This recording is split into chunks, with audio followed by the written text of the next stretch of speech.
Hey, it's your girl Cidney Miller with 99problems.org. I'm down here at City Hall getting ready for an interview with Alderwoman Milele Coggs.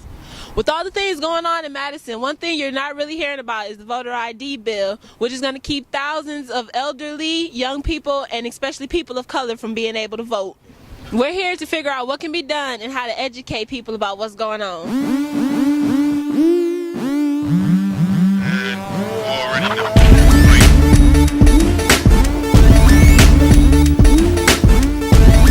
Alderwoman Milele Coggs, how are you today? I'm all right. We're here to talk about the voter ID bill. I have a few questions for you. My first question would be, why do you think there's not as much attention on the voter ID bill as there is on the budget repair bill? You know, some people think the budget repair bill is the distraction so that the voter ID bill can just be ushered through. I don't know that I subscribe to that belief, but I think that unfortunately it's kind of like, can you pay attention to the flood that's coming when you're dealing with the hurricane that's right here? Next question is, do you think Wisconsin has a big issue with voter fraud? I know for a fact that the Department of Justice did a 2-year investigation into over 3 million ballots and found less than 20 that had even the possibility of there being some fraud.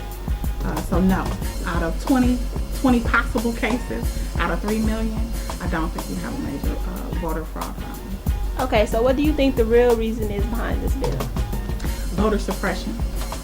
Unfortunately, it is very obvious who will be impacted by this bill.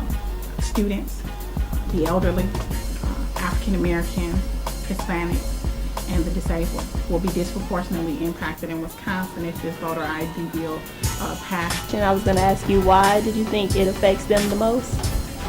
Well, we know that in the state of Wisconsin, a little over 80% of people have valid IDs. But Milwaukee County, the most diverse county in the state of Wisconsin with the highest populations of African Americans, Latinos, and all of that, it's 65 or so percent have a driver's license. And then when you break it down even further, have a valid driver's license. Then when you break it down even further to populations of color and by gender and all of that kind of thing, it's even fewer people of color with valid driver's licenses. So when you look at the real impact of who it exactly will impact, it unfortunately disproportionately is people of color, students, elderly, and disabled. How much do you think this bill will cost? By the fiscal estimates that the state has put out, the first year will be about $4.4 million, each additional year $2.7 million. But the real cost to municipalities in training staff on a new law and potentially having to hire new staff to deal with this as a whole is not measured within those calculations. So it's really immeasurable. Okay. How do you think the budget repair bill will affect this bill? Wow, that's a good question. My hope is that the voter ID bill wouldn't pass.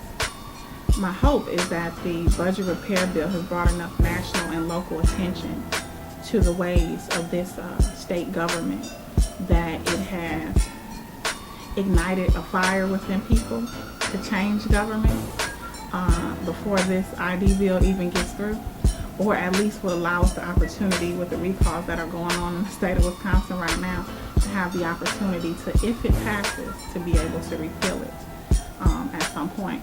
I know that the authors of this bill and people who support this bill for the wrong reasons would love for this bill to be able to suppress the very groups who are fighting against the budget repair bill. Cidney with 99 Problems. I just left an interview with Milwaukee's Alderwoman Milele Coggs. Make sure you go on 99problems.org to check out what's going on in your state.